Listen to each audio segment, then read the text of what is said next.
You're not a bad person because you had a cookie after dinner. And you're not Mother Teresa because you had blueberries for breakfast, right? There's no morality here. There's choices, right? You just make these choices, make better ones more often.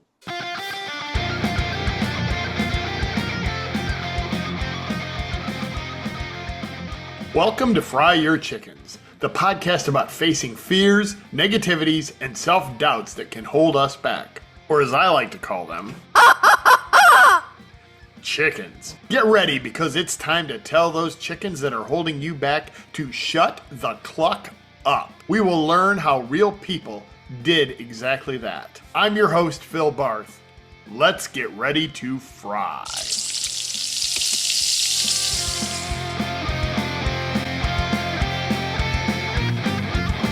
Welcome to Fry Your Chickens. My guest today is my friend Joe Martin.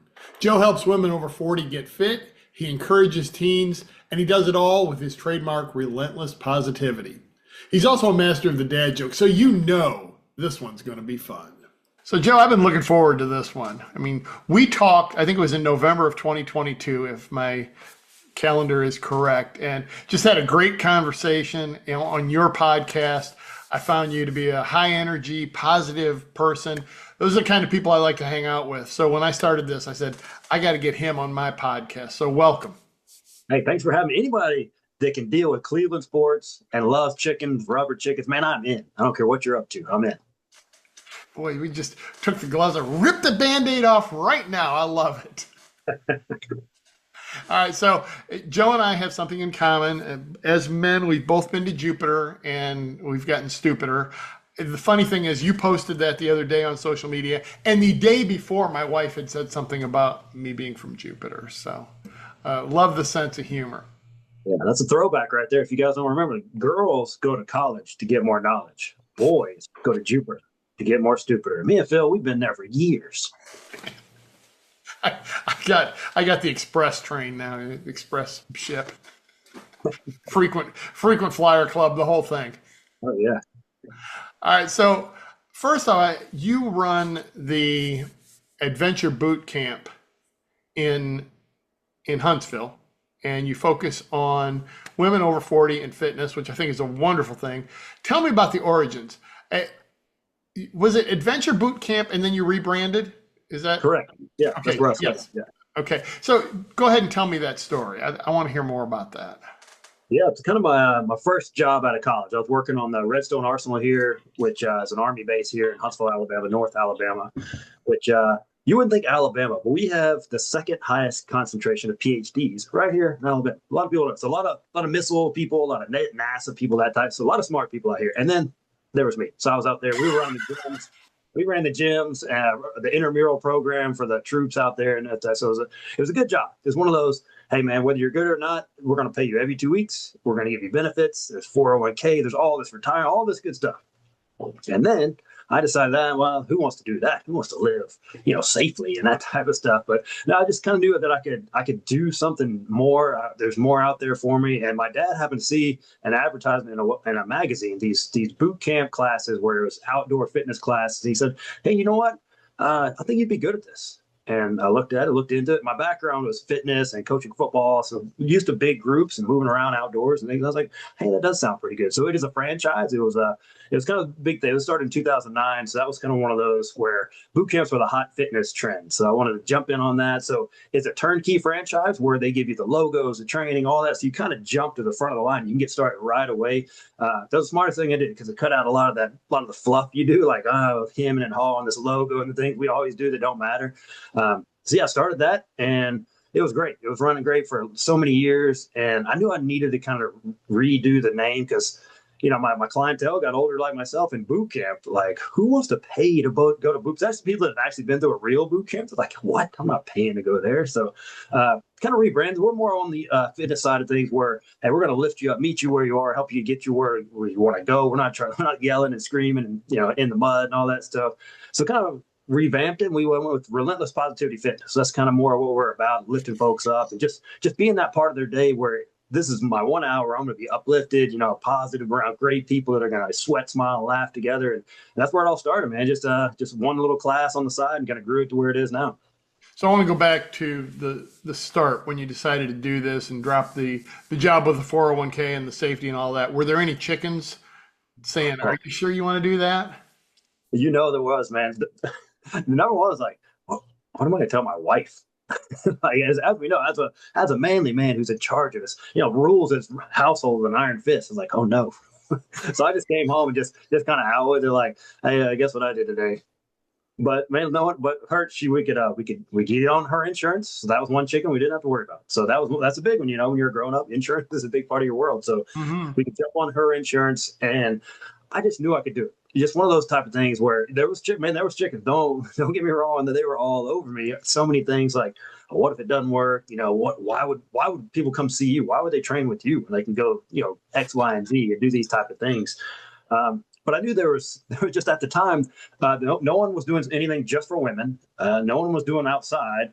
There's probably a reason for that. If you've ever been to Alabama in August, it's probably there's a reason people aren't doing it. But I know if we get people outside and kind of get, especially women, where they have a community of their own, they don't have to worry about hair or makeup or dudes hitting on them. That which all these problems that people have with the gym. Because I was working in the gym setting, and I would have women come in and look around, and you could just see in their eyes like, this is not the fit for me. I don't know what these machines do. All these dudes grinding and dropping weights, and it's just not my scene. Like I thought about my mom, who I model a lot of my stuff on. Is like, where would she feel comfortable? Now she may go to a gym and walk on a treadmill, but she's not going in the strength training area where she really could get the most benefit out of. So I wanted to have kind of that community feel for people right there, and I knew that if I could provide that, it would be a success. So clearly, this was your big, bold, brilliant idea. Your calling, and the thing I'm hearing there is the chickens are still squawking, but this is your calling, and you're going to do it, and it's been successful. Yeah. Yeah, but I think there's all those voices. There's always going to be those voices, right? Like 16 years later, I still get the voices, right? And I'm sure you do as well. But I know how to keep them quiet now, right? I know I got enough kind of evidence of, hey, chicken, look at this evidence. I know you're doing all this talking, but look at all this squawking and talking. But look at this. We've got that evidence where, hey, what about this? What about that? That voice in the back of your head. So just having that evidence and kind of, hey, be willing to bet on yourself. I mean, that's a huge thing because, where I grew up, man, no confidence, so shy, like painfully shy. Like I hated saying here in class when they were called roll. Like I didn't want to draw any attention to myself. So, there's a ton of chickens along the way that had to be kind of fried just to get to where I am because I think you've heard you talk about it as well, that you're not an extrovert by nature. I'm an introvert by nature, extrovert by profession. I've kind of had to do these things and a lot of painful things along the way with public speaking and things like that you got to do if you want to separate yourself. But man, that was not where I came from. That was a big one to be able to be successful in this business. I knew people in the fitness world weren't really doing it. So I would show up, and if you had one person or 1,000, I'd go talk to them. And there were some bad ones along the way, man. There were some really painful experiences, but you got to be willing to be terrible at something for day one to really want to be great at it one day. Introverts do quite well at public speaking, and in your job as well, because we tend to be quiet and listen. And that is such a key, especially when you're dealing with women over 40 and you tell me what you're looking for, tell me, and getting them to open up to here's what I want. That is a completely different environment, I'm sure, than the average gym or fitness club. But yeah, if you look at most fitness advertising, it's people in their 20s, their 30s, they're already fit. Like that. People like, I heard some comedian, I think it may have been Jim Gaffigan, talking about fit people in the gym. Like, you're done. Why are you here? You're already fit. What are you doing here? So these are people that are getting all these fit people and advertising and things like that. But what about if you're 40, 50, 60, and you haven't set foot in a gym, maybe in your whole life? Where are you supposed to start? What are you supposed to do? That's the people I want to work with, that they got little to no experience, or they have experience, but they're comparing themselves to their 20s and like, well, I can't do that anymore, so I might as well not work out. So that's the people I want. That's ones that I can make the biggest difference for, because no one's really helping them, because you're expected to just kind of figure it out on your own, because they're not advertising you, so they must not want your money, right? So they must be thinking, well, she's already too far gone. Yeah, it's all over. When, man, I got people in their 50s and 60s that work circles around the people in their 20s and 30s around here. As someone who's in one of those age groups, I love it. And I'm not talking 20s and 30s.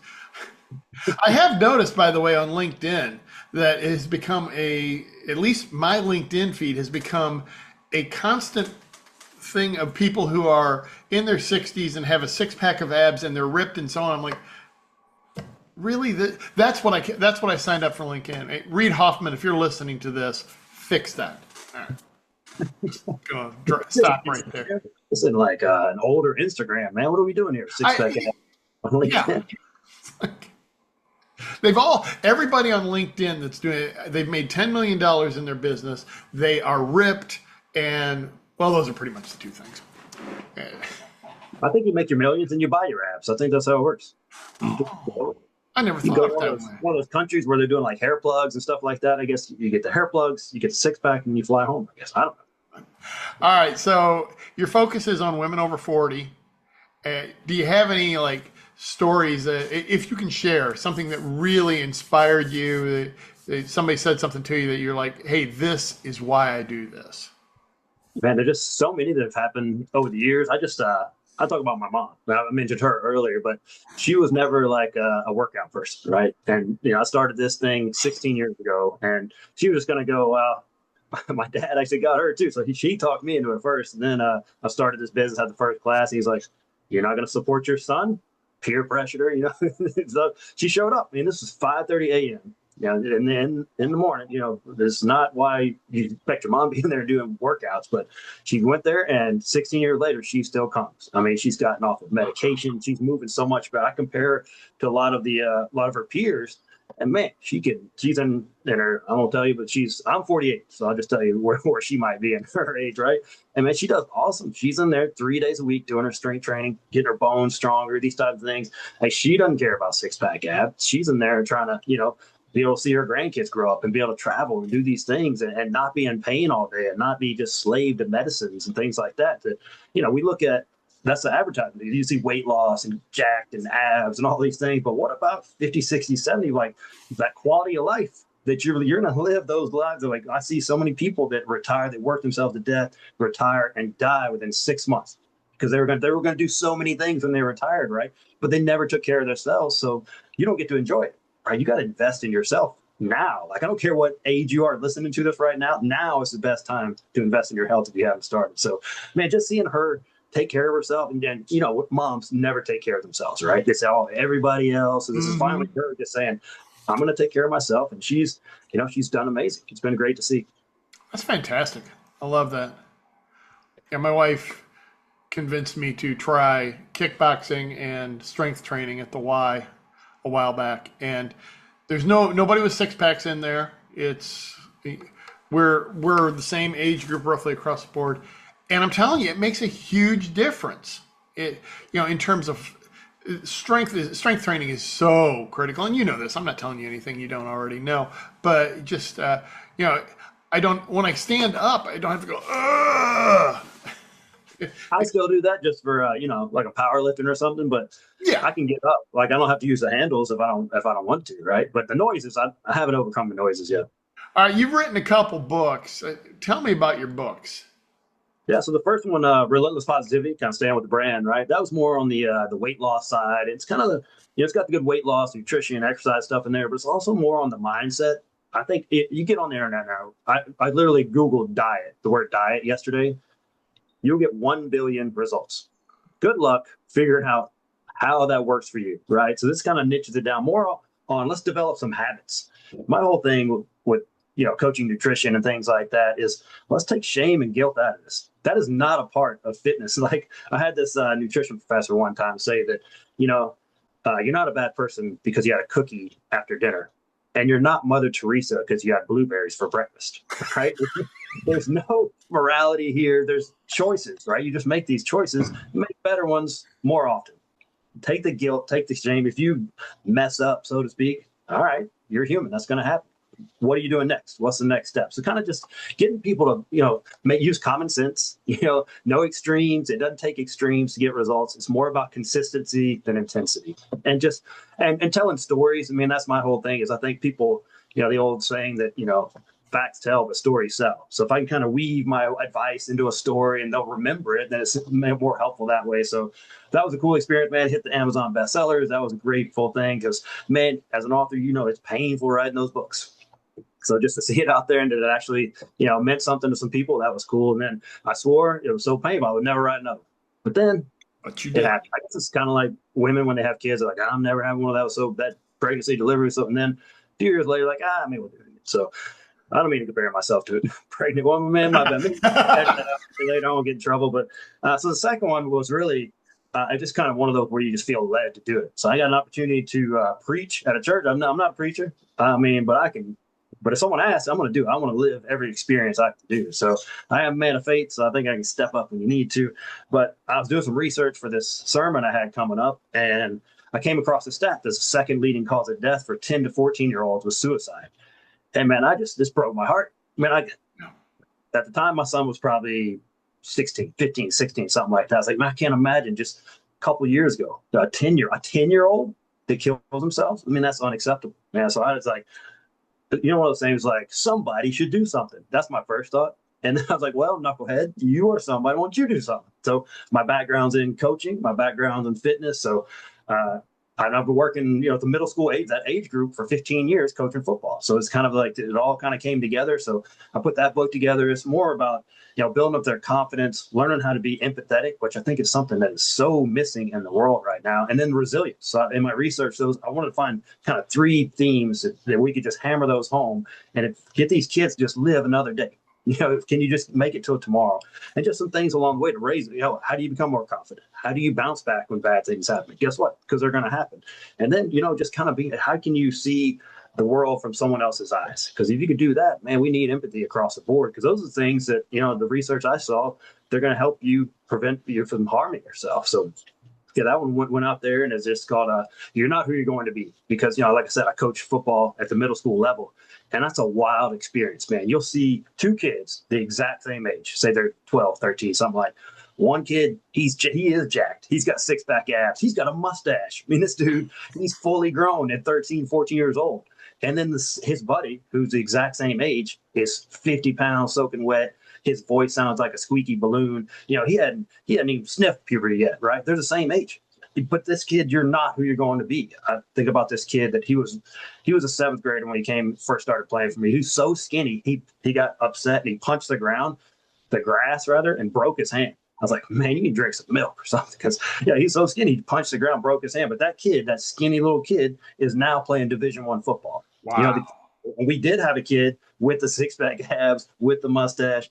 He dropped out, sophomore year, quit playing football. That wasn't his thing because he was used to dominating at that age, right? Because he had the mustache and he was bigger than everybody. He didn't work though, right? This kid worked. So I mean, you're not who you're going to be. That's kind of the theme throughout the book, that you have so much growing and learning that you're going to do throughout these years that you can't see, 1 year, maybe 1 month at that age, right? Just kind of get to take them that long-term approach for these kids, just seeing like, hey, you got this awesome future ahead. Just hang in there. You never know what's going to happen. That's great. And, even if only one kid were to read that and change his mind about suicide, it's made a world of difference. That's it. Yeah. I'm sure it's going to be more than that. So really, when I saw that book, I was like, I have got to get the story about that book on this podcast. I appreciate it. Yeah, we started a mentoring program to go along with it that, hey, let's have some hands-on stuff. So we do 30-minute sessions with these kids, one-on-one. They come in. It's fitness on the outside for the kids and sports training and things like that, because no kid at that age can be like, what I need to be mentored. I'd really like to be mentored. They don't know what that means, but if they come and do some fun movement, and a lot of them, we get the kind of the artists and the book readers and the gamers and that type of things that don't really move their body that much. So we just kind of build their confidence up, get them to move a little bit, just kind of get out of their shell some, and just work with them on that way. And it's been super rewarding. I met some really awesome kids around the way. So this one kid, man, he cracks me up. He's the most blunt kid ever. He cracks me up. So I'll bring my dog in there every now and then. He likes dogs. I bring my dog out there. He's petting my dog. He's looking at me. He's petting my dog, looking at me, not saying anything. He finally goes, I like your dog a whole lot better than I like you. No, fair enough, young man. Just stuff like that, man. He's not trying to hurt my feelings. That's just what he thinks at the time. So he's going to tell me. Oh my gosh. Well, to be fair, I think I like my dogs better than I like me sometimes. My wife likes that dog better than she likes me. I don't take offense. I'm used to it. I know I'm third string. It's all right. It's son, dog, me. You gotta know your place, man. I'm with you. I'm I'm with on the you. podium though. Like I'm a bronze medalist. That's not bad. That's right. That's right. We got to fit all three of our kids on one, but Yeah. and depending on the kids, sometimes the dogs get the top But spot yeah. on the podium. Yeah. Watch yourself. Watch your behavior, kids. You could be off the podium any minute.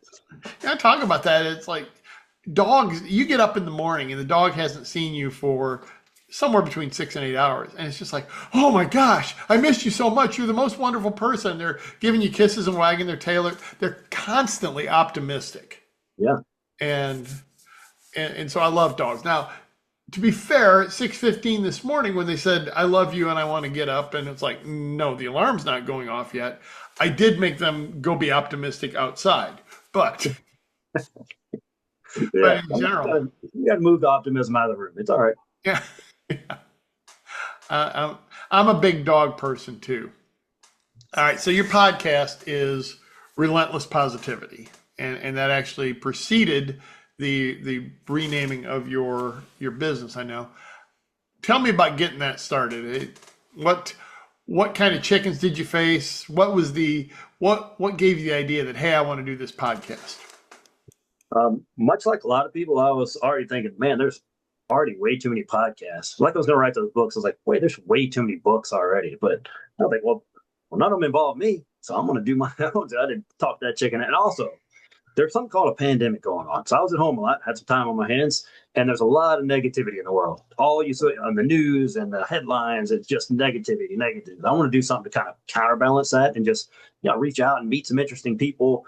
Like I said, they also had time on their hands, so we were kind of, and with the way technology is, just like it is right now, man, you could literally interview people from around the world. Got that opportunity, and man, I just started that. I've kind of switched it up now where I've started another local podcast, and my time's a little bit shorter. So that one's more on the health and fitness tip side, so just short little information. But we did that for 4 years. That one that you were on. That, by the way, you should go check out that episode, November 2022. Man, that was amazing right there. Probably the best ever. I'm telling you, man, nothing else. Oh, look at the hearts. Did you see that? I didn't know the technology, but Oh yeah, I can do all kinds of. oh, shoot. That's probably the better one for the November episode. That's impressive right there, man. I'm not up on that. But yeah, I just wanted to kind of counterbalance all that negativity, all that I was seeing in the world, and just kind of put that little bit of dose of positivity in people's lives. And as I said, it was a great episode because I came on there and you were just like upbeat and ready to go, and so yes, there are a lot of podcasts, but there's always room for somebody who's upbeat, pushing a positive message, what people need to hear, and so yeah, I was thrilled to be a part of it. Well, you're a fun guy to hang out with, man. There's some that you'll find it too that it's not as much fun. It could be like more of a serious, because I had some serious subjects on there too. Like me and you just have a great time. I think we have very similar opinions on dad jokes and just life in general. Oh, yeah. So yeah, it was just a great hang. I just met a new friend, man. So that was a great part about the podcast. Just get some new friends. Yeah. So let's just say somebody, for the sake of argument, has just started a new podcast, maybe recording his fifth one right now. What would your advice be for that person? Let's just say he likes rubber chickens too while we're talking about him. This is totally hypothetical situation, right? Hypothetically, yes. Just keep showing up. I think they say that I don't know, if you do more than 10 episodes, you're in like the top 90 percentile or something of podcasts. So many start them, right? But who finishes, right? Who's good? For me, my podcast may not have been great, but guess what? It came out every Tuesday. Not still every Tuesday. An episode's going to come out. Maybe a good one. It may be a bad one. I'm going to keep showing up. If you keep showing up, just like anything in life, you're going to get better at it. As it gets easier, it becomes, you actually enjoy it because it's something that you can kind of go on there instead of being all nervous. You got your plan together. You know the systems that kind of fall. You know what's right, what's wrong, what works, what doesn't. Just keep showing up. And it'll be great because just who you are. I mean, you do public speaking all the time. With your very first one, that great? Probably not. But guess what? Years later, people pay you to come say words. Isn't that amazing? It's true. Isn't that wild? Wow. Yeah. So what you're saying is, I mean, I think I could draw a parallel between Cleveland sports and my speaking. At first, Cleveland sports were really terrible, but eventually they're going to be better. Eventually. Just keep hanging in there. Just keep hanging in there. Yeah. Yeah. Yeah, my first public speaking event in a room full of strangers, they had flight attendants. Like you got exits back there, exits up here. It was bad. But I was like you counting said, when I kept showing up. Yeah, that's it. And you got better. Look at that. Now people pay you to show up and talk to them, which I find amazing, right? I got paid the other day just come up and say some words. It was crazy, crazy. I've never thought of a million years. But, I was recounting the other day about one of my speaking engagements at this, it was at Fox Army Hospital. Never forget it. I probably should have known when they put me in the basement. It wasn't going to be great, right? So I was in the basement and I didn't know I'm in the basement upstairs. It's free lunch, right? You cannot compete with free lunch. Nobody wants to come hear about weight loss and exercise in a basement when I got free lunch upstairs. So I talked to one person, and just because they wandered in there, like, hey, what are you doing here? I was like, well, I'm talking about this. She's like, okay. And we just sat down and talked to one person. But I tell you what, crushed it. Yeah. I was the best speaker in that basement that day, right? That's all you can think. 100% positive feedback. That's it. Yeah. I was the best and worst speaker in that room, is all I brought. No, you just say best. Yeah, That's like my first event. I was in the top 70. There were 73 speakers, and I did just barely make top 70 on the feedbacks.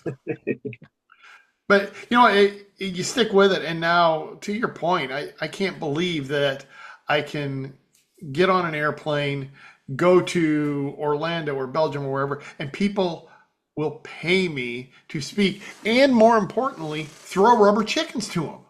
Oh man. I mean, because I know in high school, if they had said, which person in this class is most likely to have a tax write-off for rubber chicken purchases, it would have been me. So turns out it's right. You got your technique down too. Good wrist snap right there. That was good. They land in the same spot, and then I have to, because again, love dogs, but I have to clean up the floor before they come back into the office because they will do it for me. Yeah, that'll be the end of that one. Yep, exactly. All right, so the advice is just stick with it. And I will tell you that I was very purposeful in who I picked for my first 12 podcasts, you being one of them. It was people I knew that we could have a fun conversation, be upbeat, have laughs and so on. So I can make it to 10 or 12, no problem, because I know at least 12 interesting people. You're one of the top 12. Oh, see there. I'm top 5. I'm calling myself top 5. Oh, top 5. Yeah, we've only had 5 podcasts. So. Bump me up, yeah. But yeah, if you enjoy it, that's kind of another tip. If you enjoy it, you'll keep doing it, right? Exactly. And just go on. So if you just make it fun and what you would like to listen to, I think others will as well. Tell me about your son and basketball, because I followed this as you have talked about it on Facebook, but really want to hear the story from you about your son. Yeah, so my son is 19 years old. So he was always tall. Like that, he was naturally tall, but he was never naturally a gifted basketball player. And he kind of had one of those turning points where he had his chickens, right? So he was on this team that was a good team, and he was the worst player on the team. So he just, he's one of those like, well, I'm doing this. He just get upset, like I don't get to play much and this. And I just kind of, when I quit, like, well, kind of had that chicken moment for him. Like, well, what do you want to do? Do you want to quit or do you want to work to get better? And he made the decision that he wanted to work to get better. And then fast forward to now, he's playing basketball, Division I basketball at the Air Force Academy. So it's kind of that turning point that, hey, man, if you can just sit down and, like I said, he was naturally tall, but there's a lot of tall people stocking shelves and doing things. They never play basketball, right? You see people, flight attendants, I've seen there's a lot of tall pilots for some reason, but they don't all get to play basketball, right? And he had to learn how to dribble and all these things that these smaller kids had it naturally in 5th grade. They could do it so much better because they're more coordinated, but he learned how to shoot and do all these things, make his feet actually do what he told them to do, right? So he really worked hard at it. I mean, he set that and it's served him well because it's tough school, man. It's military, it's academics, and basketball all rolled in together. So I'm really proud of him, man. He worked and earned it, and he's earned everything he's been given. That is really cool. Yeah, I've enjoyed seeing the progress on Facebook. And by the way, that's what Facebook should be about. I block a lot of people on Facebook because I want the relentless positivity on Facebook. And so come here and feel bad or read these rants and stuff about politics. No, get out of here. It's just added stress that nobody needs. What chicken do you have to fry right now? And it constantly fry, keeps coming back. And what tricks have you learned before we get to the jokes part of the show? So the thing I'm dealing with right now is like, what's next? I'm trying to decide what's next. My business is doing really well. I almost feel like I'm kind of coasting. which is not my norm, right? So that's kind of the chicken, like that voice in the back of your head where you should be doing more. I have a business coach, and he's always telling me to stop shooting on yourself. So all these shoulds, they're not helping you. So that's kind of his voice, and like you should be doing more. It's like this is what you've worked for, where you can get to this point right here. So I feel like I could probably go serve some more people, whether that's kids or adults or whatever it is. I'm just kind of looking for. I feel like there's some kind of next thing in me right now, but I can't figure out what that is. So that's kind of what I'm working on. That's my chicken right now. The kind of a little bit of confusion on what the next level looks like. So, but for now, I'm doing research in different areas, just kind of looking like, well, maybe it'll be this, maybe it'll be that. So that's kind of what I've learned in the past is AAA. I live by the AAA philosophy that action alleviates anxiety. Whenever I feel kind of anxious or nervous about something, I do something. So I take an action, take a step or something like that. I feel so much better. I mean, I haven't solved anything, but I feel like I'm working towards something. I feel better about it, right? So that's just how I've lived my life and how I work with my chickens. Love it. Yeah, I will try something. And I used to lock in. Well, if I'm going to try this, I'm going to see it all the way to the end. No, you go take a couple steps. You know what? That wasn't the thing. Move the other direction. So.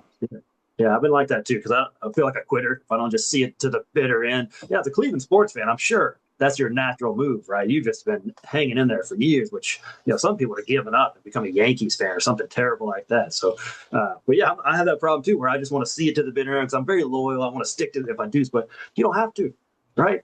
My wife's very good about it. If she's reading a book and she's like, it's just not for me, she'll bail on it. Me, this book is no good, but I'm going to finish it anyway because I opened it, right? So I feel you on that one. I'm with you. Yeah. I apologize if this is your favorite or anybody's favorite movie. There's a movie that won the New York Film Critics Best of 1988 or whatever. And so we got it from the library. And we kept saying it's going to be better, it's going to be better. And it was awful. The Accidental Tourist. Oh, I haven't seen that. Don't. Oh my gosh, don't. And I was like, maybe 1988 or whatever the year was a bad year for movies. Rain Man came out that year. Oh. And so I learned at that point what your wife knows too, is if it was bad for 20 minutes, move on to another movie. Don't wait for it to get better at the end. And there's another one rattling in my head. I'll think of it here in a bit and tell you to avoid that one too. Or you know what? I'll just put it in the show notes. Movies Phil says to avoid. That's a good resource right there. Save you time. Save time, live better. Okay. All right. So now it's the chicken joke portion. First off, do you have any good dad jokes to share? It's not really a dad joke. I just like to tell you a story when I lived in Ireland. So I try to, if you ever meet anyone they've lived in Ireland, they try to bring it up in every conversation. I do as well. Even got my own hat. So I lived in Dublin, Ireland for a little while. And I went over to this lady's house. She had this delicious Irish stew. So I was asking her, what's in this? And she said, there's 239 beans. 239 beans. That's weird. I said, how come not one more? She said, well, if there was one more, it would be too farty. That's my Irish accent dad joke. Very nice. Very nice. I get There's speaking of that, he just gave me a poster for the new Naked Gun movie, and there's Liam Neeson. I want you to pull my finger.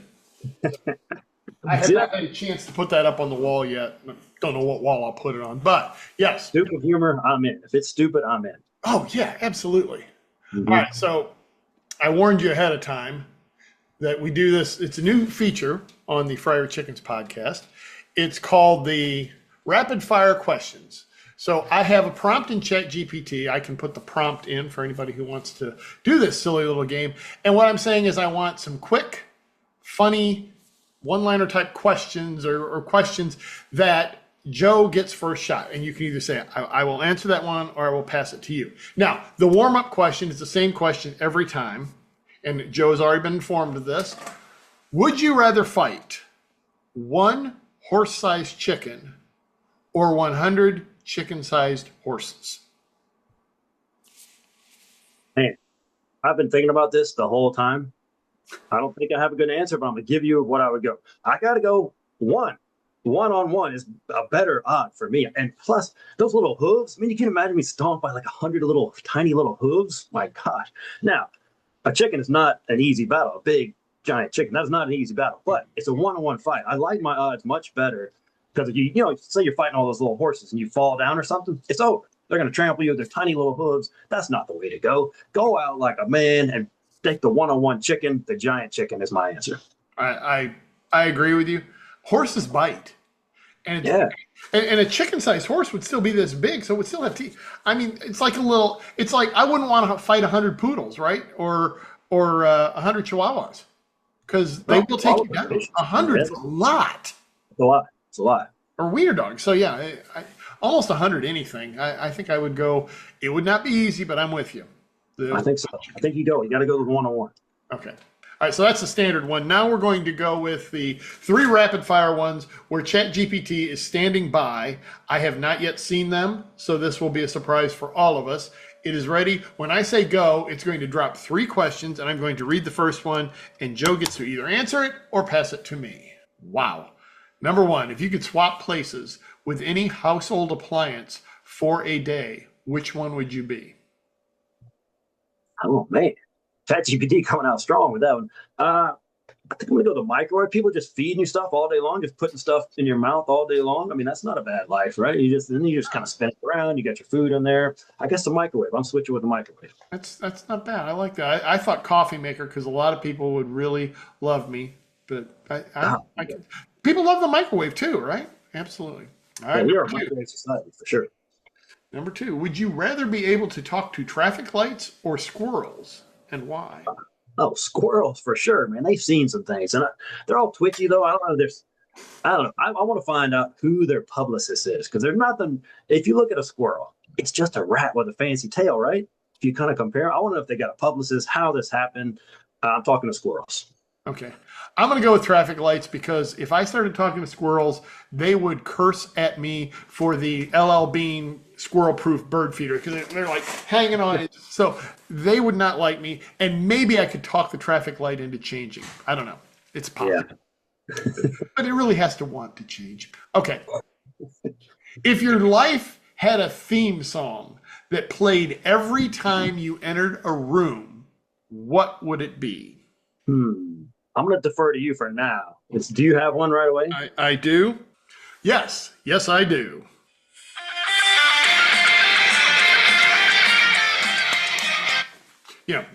That makes sense. It is the heavy metal chicken dance would be my theme song.